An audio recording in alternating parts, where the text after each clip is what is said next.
اللہ تعالیٰ نے فرمایا سورہ الانفال میں وَلَا تَنَازَعُوا، اور آپس میں جھگڑا نہ کرو۔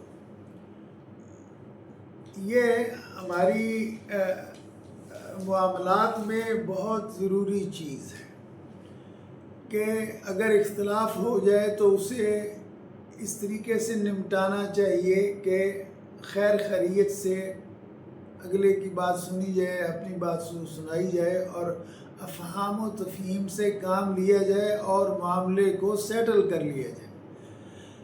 جھگڑا کرنا بری بات ہے۔ جھگڑا یہ ہے کہ اختلاف کو بڑھایا جائے، تو اختلاف اتنی بری چیز نہیں ہے بشرطے کہ دین کے مبادیات میں نہ ہو۔ ظاہر ہے وہ اختلاف برا ہے، اور وہ اختلاف بھی برا ہے جس کو بڑھا کر اس کو تنازع کی شکل دے دی ہے۔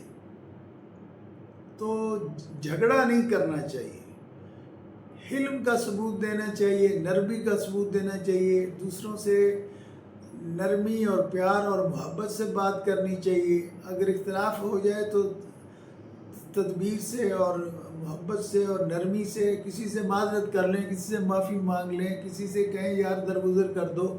تو جھگڑے سے بچنا چاہیے۔ جھگڑا جو ہے وہ بہت بری چیز ہے، اور مسلمانوں کے درمیان جو اخوت اور بھائی چارہ ہے، آپ صلی اللہ علیہ وسلم نے فرمایا کہ مسلمان کا بھائی ہے۔